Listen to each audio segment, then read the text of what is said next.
anteriormente el estado de bienestar en el mundo desarrollado. Había grandes líderes y referentes entonces en la sociedad universal, en Europa, en Estados Unidos, en América Latina. La guerra de Vietnam reducía militar y políticamente a los Estados Unidos cuando yo comencé hace 50 años. La Internacional Socialista cogía velocidad y la democracia cristiana era un referente de lucha ideológica y política con el marxismo. El tercermundismo, los no alineados y los escenarios de las negociaciones multilaterales estaban en pleno apogeo, en su auge, en medio de las luchas entre la predominancia del capitalismo o del socialismo. Yo fui beneficiario particularmente de eso porque me tocó una beca de un mes de las Naciones Unidas para estar en la tercera conferencia, la cuarta conferencia sobre comercio y desarrollo, que duró un mes entero en Kenia, allá en el sudeste de África. El capitalismo se expandía sobre la base de la redistribución del bienestar. Se hacían concesiones a un movimiento sindical universal que tenía una gran potencia. Las grandes centrales sindicales en Europa movilizaron millones de personas, y en Estados Unidos y en países de América Latina como México, Brasil o Argentina. Estados Unidos y la Unión Soviética se lanzaban a la conquista del espacio y los humanos llegaron a la Luna hace 49 años. El Concilio Vaticano II y la Conferencia de los Obispos en Medellín, Colombia, habían sacudido los cimientos viejos de la Iglesia Católica y producían una gran renovación. La victoria contra la segregación racial en los Estados Unidos en los años 60 fue un gran aliento de las luchas sociales y la reivindicación de los valores espirituales, de la igualdad y la solidaridad humana en todo el mundo. Nelson Mandela estaba en la cárcel, pero surgía y se generalizaba en el mundo la lucha contra el apartheid y contra todo género de discriminación. La revolución cultural se expandía por el mundo y llegaba a una revolución sexual que también cambió la forma de comportarse de los jóvenes. El feminismo arrancaba con fuerza a luchar por una mayor equidad entre los géneros. Y muchos de ustedes no se recordarán, yo todavía cuando empecé en la televisión hace 32 años, cuando empezábamos a llevar a las mujeres que hablaban de igualdad o de lucha por conseguir mayor participación en la sociedad, las llamaban feministas con un dejo de desprecio o de sospecha.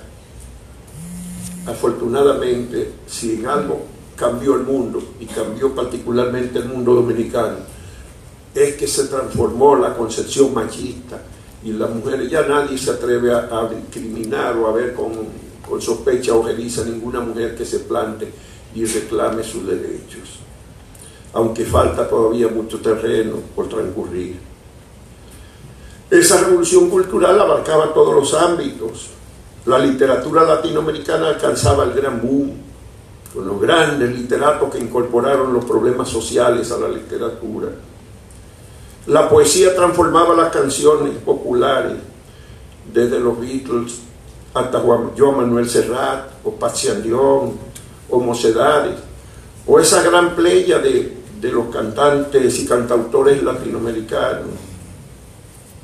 La revolución tecnológica del siglo pasado transformaba la forma de vivir de la humanidad, y las ciudades se apoderaban de la mayoría de los habitantes.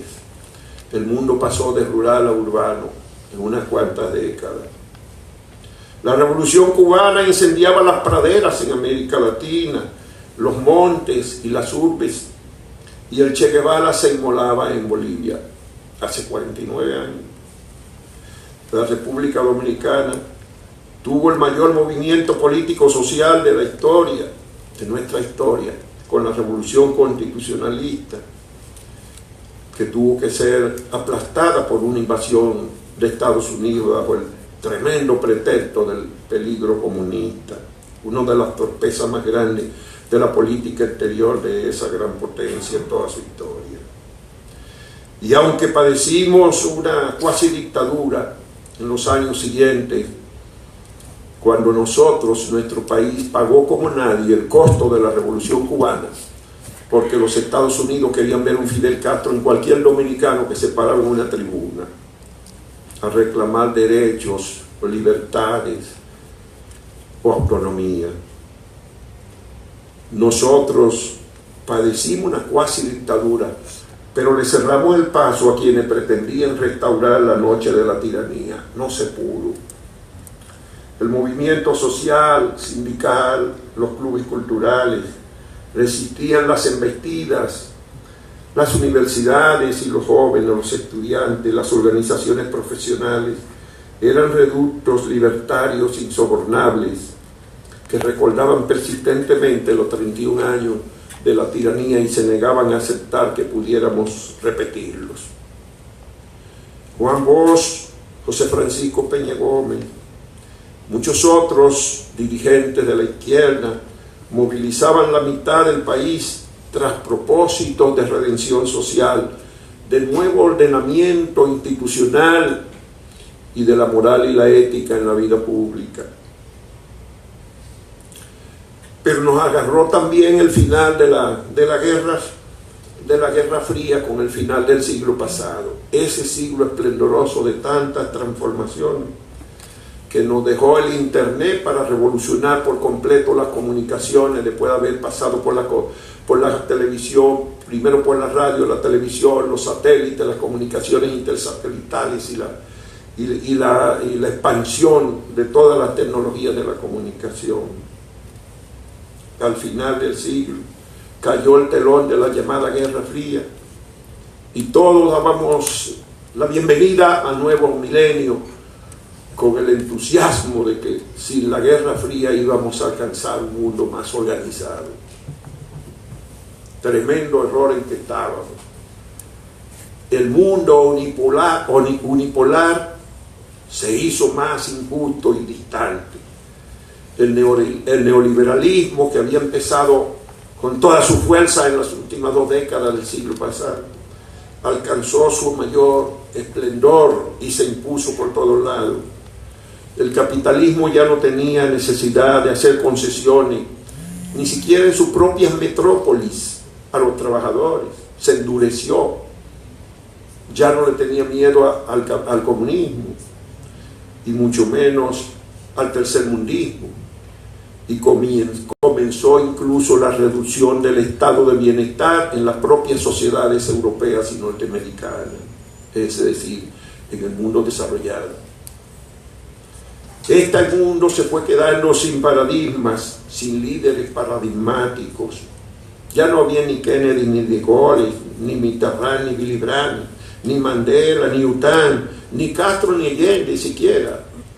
Se va quedando sola la Merkel como un referente del líder mundial hoy día y está terminando.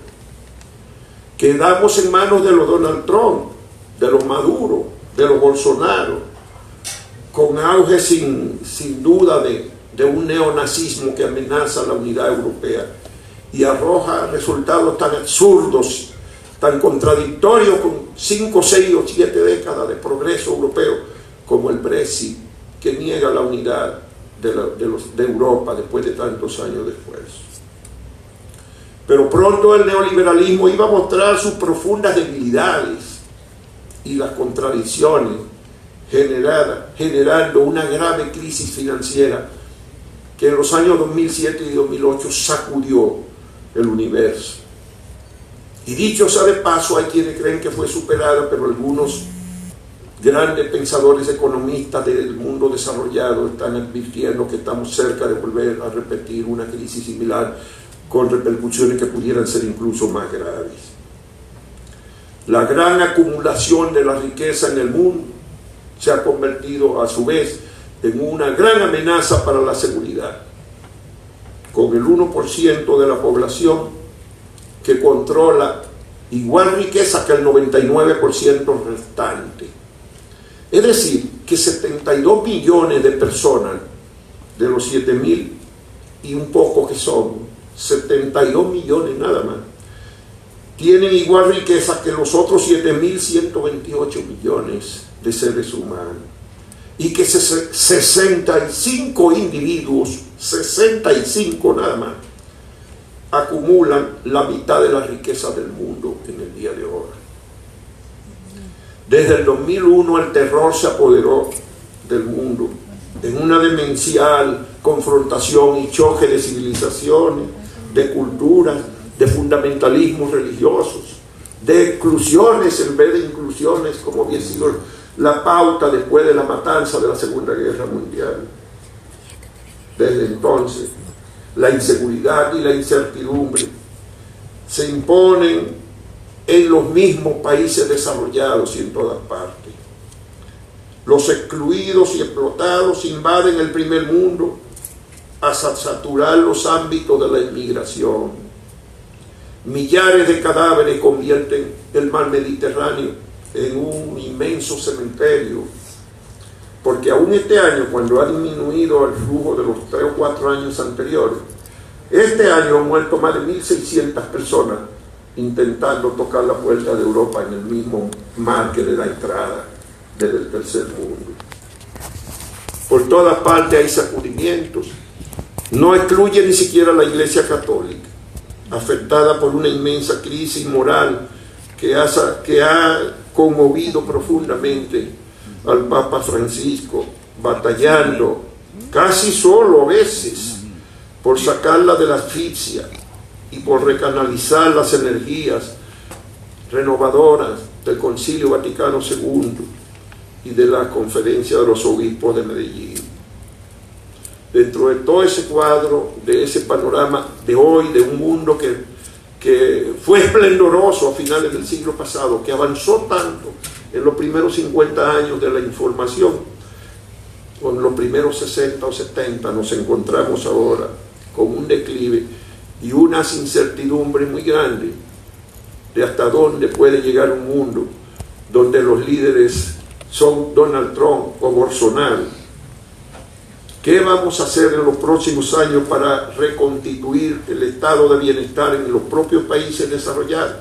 Para que las clases medias no paguen las consecuencias del despilfarro financiero de las minorías, de los abusos y de los excesos de toda naturaleza.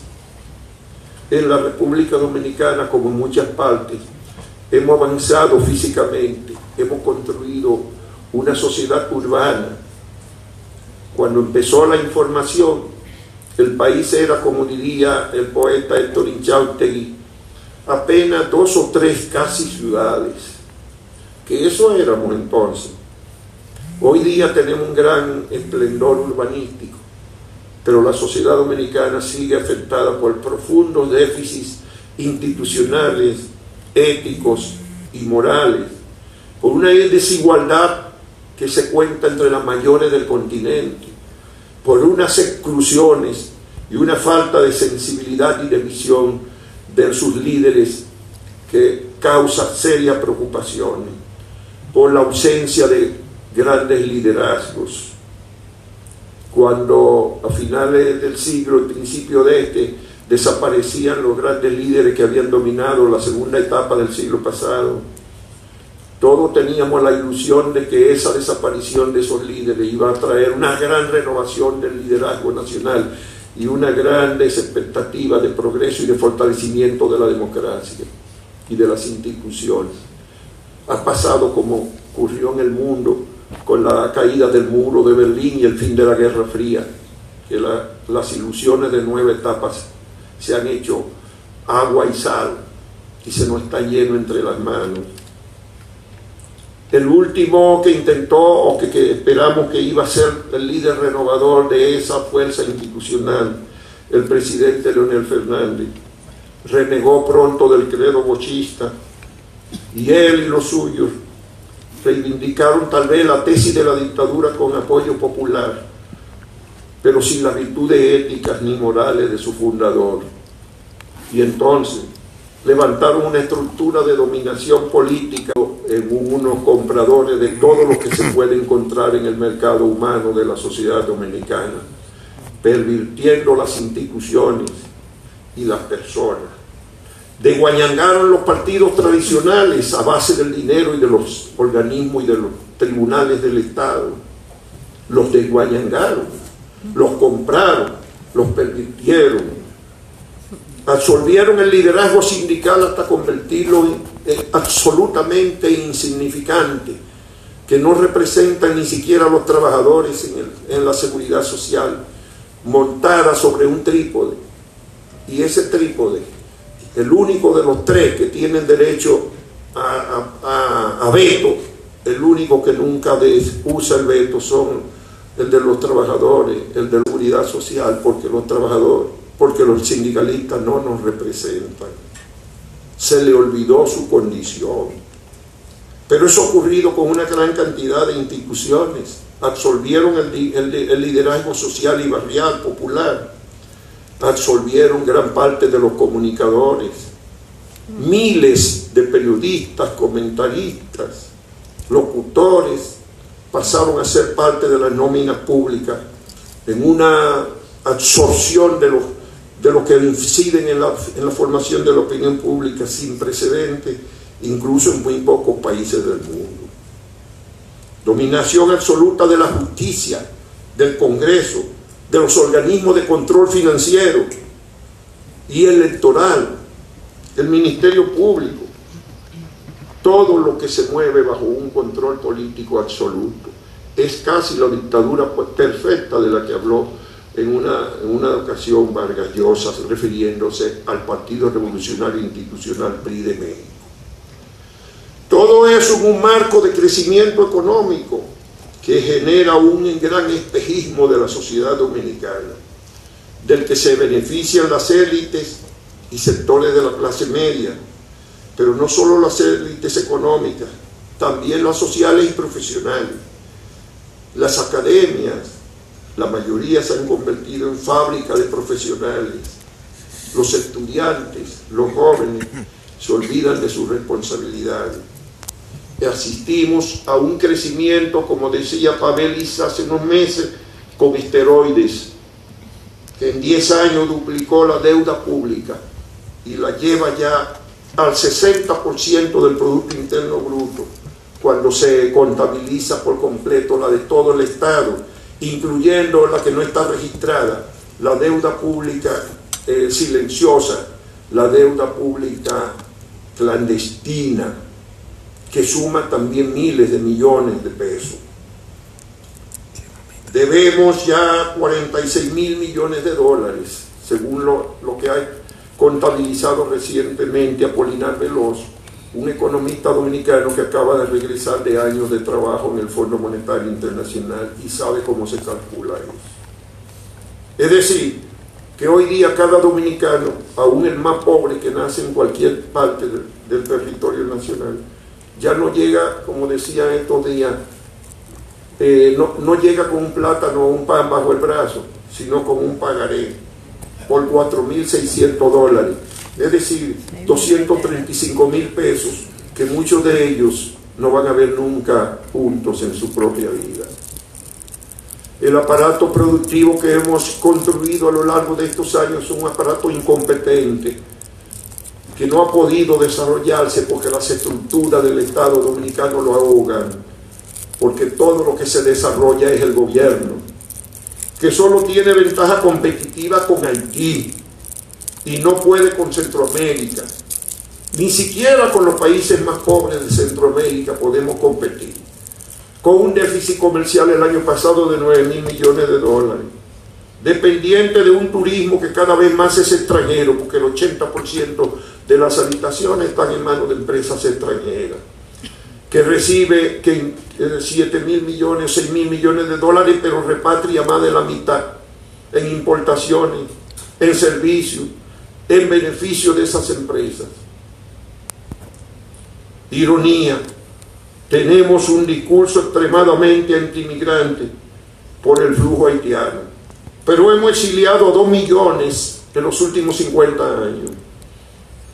exiliados económicos dominicanos que invadieron los Estados Unidos, España, Holanda, Francia. Hay islas del Caribe donde, como Curazao, donde el 20% de la población es dominicana. Y nosotros hablamos como si fuéramos Suiza. Nosotros somos un país de emigrantes. Y esos emigrantes son los que mantienen la precaria estabilidad financiera de este país. Porque sin esos 6.000 millones de dólares, que esos que mandamos afuera a buscarse la vida le están enviando cada año, quítenle 6.000 millones de dólares al país y ustedes verían que estaríamos verdaderamente en Cuenca. Y esos 6.000 millones de dólares son más que los 7.000 del turismo, aunque muchísima gente no lo quiere reconocer, porque estamos reconociendo que no generamos nuestra propia riqueza. Porque esos 6.000 millones de dólares no repatrian beneficio, no tienen nada incluido, no hay que darle comida, ni bebida, ni habitación. No se devuelven hacia el exterior, se distribuyen horizontalmente para amortiguar la línea de pobreza que ahoga una parte significativa de la población dominicana. Esos son los emigrantes dominicanos los que mantienen la precaria estabilidad que tenemos. El bajo desarrollo humano de esta sociedad está diagnosticado por todos los organismos internacionales. Hace ya 10 años las Naciones Unidas dijo que este era el país del mundo que más había crecido en medio siglo, pero que era a la vez el que más había desperdiciado las oportunidades de convertir ese crecimiento en desarrollo humano. Por eso seguimos en todas las evaluaciones internacionales ocupando los últimos escalones.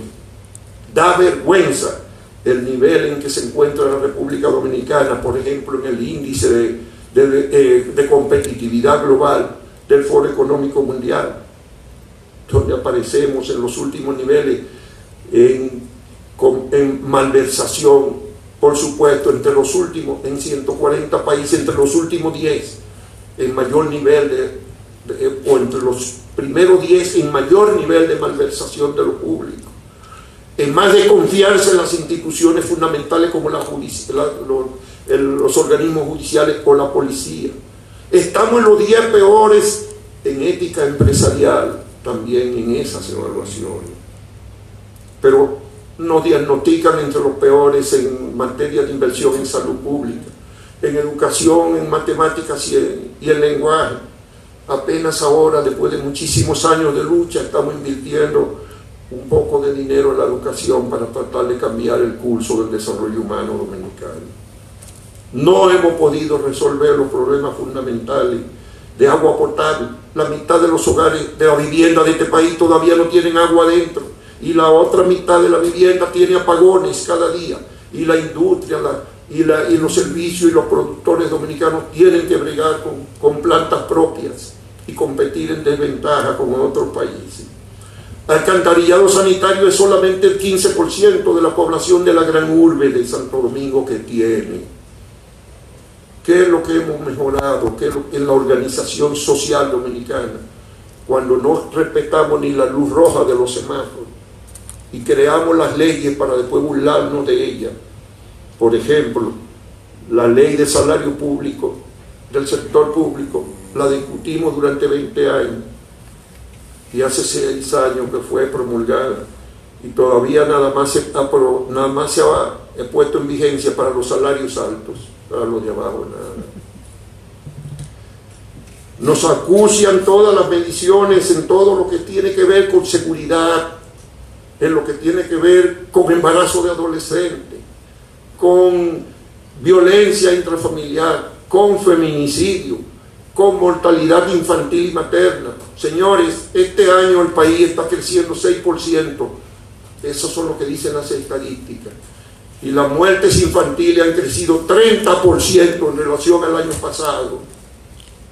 Qué vergüenza para esta sociedad que se nos estén muriendo 10 niños cada día, porque no hemos podido crear las condiciones suficientes para que vivan. Los niveles de corrupción y malversación están diagnosticados. Oxfam dijo el año pasado que para el 2019 serían 96.000 millones de pesos. Pero el Banco Interamericano de Desarrollo acaba de emitir un documento, un estudio, donde dice que equivale aquí en la República Dominicana la malversación al 3.8% del Producto Interno Bruto. ¿Y saben cuánto eso significa para el año próximo? No los 96.000 millones de dólares que vaticinó, que diagnosticó Oxfam y creó tanta roncha, no. Lo del BID son 164.000 millones de pesos de malversación para el próximo año. 164.000 millones, el 3.8% del PIB. El escándalo de Odebrecht nos ha dejado desnudos con la mano en los bolsillos en medio de la calle. La inmensa corruptela de esta sociedad dominicana, la impunidad sobre todo, con una evasión de la investigación que no tiene límites.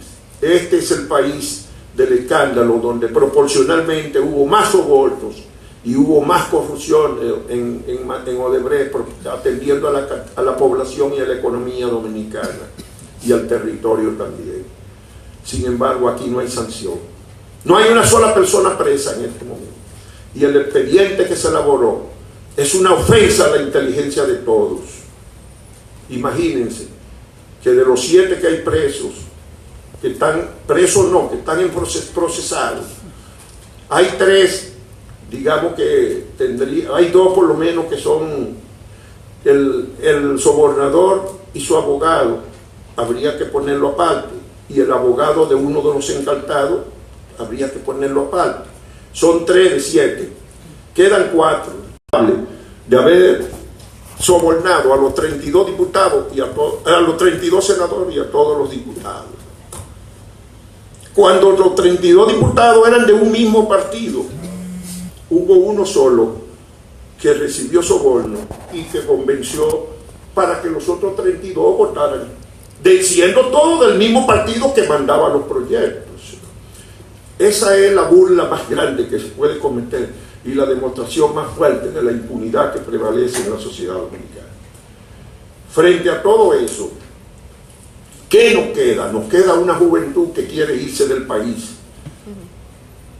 El Latinobarómetro acaba de documentar, y lo hizo el Barómetro de las Américas hace unos meses, que un porcentaje muy elevado de los jóvenes, tanto como el 60%, el 60% dice que se quiere ir en los próximos 3 años de la República Dominicana.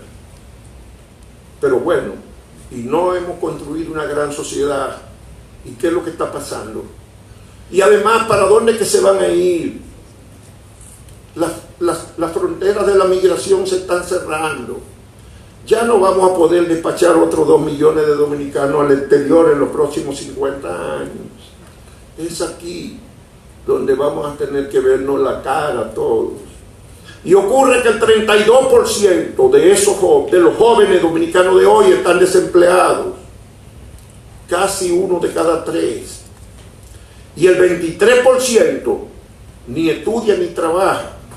Un ejército de reserva de 600.000 personas, de las cuales van a salir muchos de los delincuentes que vamos a tener que mandar a matar a las calles para ver si podemos controlar la delincuencia, porque esa es la única manera que hemos enfrentado o tratado de enfrentar la delincuencia durante los últimos 20 años, cuando hemos matado más de 4.000 muchachos en las calles, en los barrios populares, y sin embargo la inseguridad y la delincuencia siguen en crecimiento.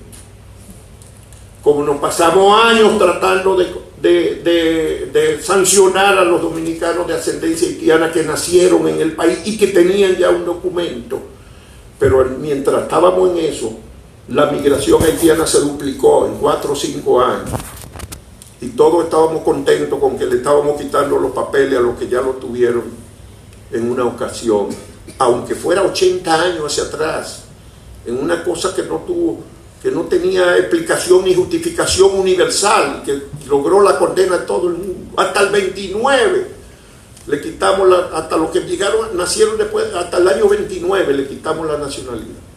Pero para tener que devolvérsela, son 165.000 personas a las cuales le habíamos quitado su derecho a la nacionalidad. Y todavía una gran parte de la sociedad cree que estamos hablando de los inmigrantes, y seguimos llenándonos de inmigrantes mientras dimos esa gran batalla.